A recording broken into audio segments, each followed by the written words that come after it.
জুলাই আন্দোলনে প্রাণ দিয়েছিলেন অসংখ্য শিক্ষার্থী এবং সাধারণ মানুষ।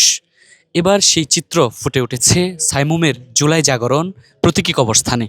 শহীদ আবু সাইদ থেকে শুরু করে মীর মুগ্ধ এবং পরবর্তী সময়ে ওয়াসিম সহ যেসব শহীদরা এই তালিকায় রয়েছেন তাদের তালিকা কিন্তু এই যে আয়োজন সেই আয়োজনে ফুটে উঠেছে। একে একে করে শহীদদের যেমন প্রতীকী কবর এখানে জায়গা পেয়েছে, ঠিক তেমনই শহীদদের অর্জন, সে সময় শহীদদের ভূমিকা, সব চিত্র নিয়ে কিন্তু আসলে এবারের এই প্রতীকী কবরস্থান সাজানো হয়েছে।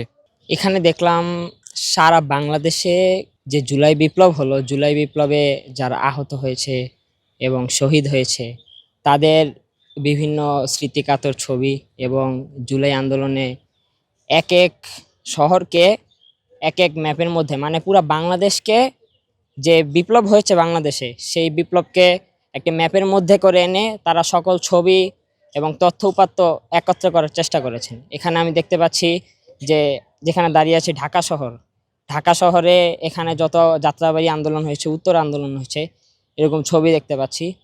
এবং খুব ভালো লাগলো সাইমুমের এই আয়োজন দেখে।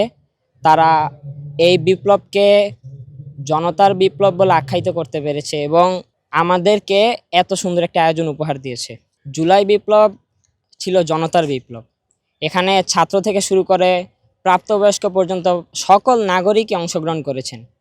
এর মাধ্যমে আমরা বুঝতে পারি যে শুধুমাত্র সামনের সারিতে থাকলেই আন্দোলন হয় না, আমাদেরকে পিছে থেকে অনেকেই শহীদ হয়েছে এবং তাদেরকেও এখন আমরা বলতে পারি তারাও জুলাই আন্দোলনের মাস্টারমাইন্ড। আন্দোলনের সূতিকাঘার ঢাকা বিশ্ববিদ্যালয় থেকে রংপুর, পরবর্তী সময়ে সিলেট সহ ঢাকা, রাজশাহী এবং অন্যান্য বিভাগেও যে আন্দোলন ছড়িয়ে পড়েছিল সেই চিত্র এবার ধারাবাহিকভাবে ফুটে উঠেছে সাইমুমের আয়োজনে এই যে প্রতীকী কবর, সেই কবরে।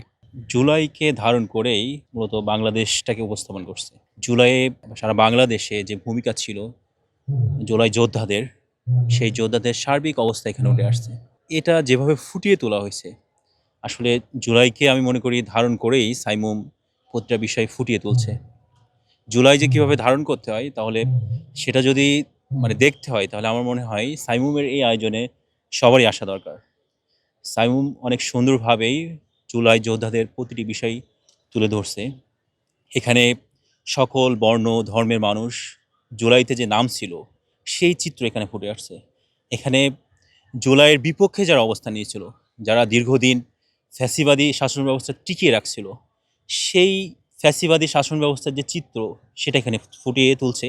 ওভার মিলে এখানে যদি চিন্তা করি, তাহলে যারা জুলাইয়ের বিপক্ষে অবস্থান নিয়েছিল তাদের চিন্তা করা দরকার, তারা এদেশের মানুষের বিপক্ষে অবস্থান নিয়ে তারা আসলে কতটুকু লাভবান হয়েছে। আসলে আমার জায়গা থেকে কিংবা আপনার আমার জায়গা থেকে যদি চিন্তা করি, তাহলে তারা আসলে এই দেশের মানুষের বিপক্ষে অবস্থান নিয়ে এই দেশের মাটির সাথে, মানবতার সাথে আসলে বেঈমানি বলেন কিংবা তাদের জায়গা থেকে মানবতার সাথে এক প্রকার বিশ্বাসঘাতকতা বলেন, সেটা করছে। তো সেই জায়গা থেকে আমি মনে করি সাইমুম যেটা ধারণ করছে, এটা এখান থেকে একটা সবার জন্যই মেসেজ আছে যে আগামীর বাংলাদেশ আমরা কিভাবে গড়তে চাই। আগামী বাংলাদেশ যদি আমরা গড়তে চাই, তাহলে আমাদের অবস্থান কেমন হবে সেটা আমাদেরকে একটু ভাবতে হবে। তো সেই জায়গা থেকে যদি ভাবা হয়, আগামীর বাংলাদেশ বিনির্মাণের জন্য আমাদের সকলকে এক কাতরে আসতে হবে। দল মত ধর্ম বর্ণ নির্বিশেষে আমরা যদি এক কাতরে আসতে পারি, তাহলে আগামীর বাংলাদেশ একটি সুন্দর বাংলাদেশ হবে, আগামীর বাংলাদেশ একটি সমৃদ্ধ বাংলাদেশ হবে। জুলাইয়ের তীব্র আন্দোলনে প্রশাসনের রক্তচক্ষু উপেক্ষা করে যারা সড়কে নেমে এসেছিলেন, যারা দায়বদ্ধতার জায়গা থেকে সড়কে নেমে এসেছিলেন দেশকে আবারও দ্বিতীয়বারের মতো স্বাধীন করতে, সেসব গণমাধ্যমের চিত্র কিন্তু আসলে এখানে রয়েছে।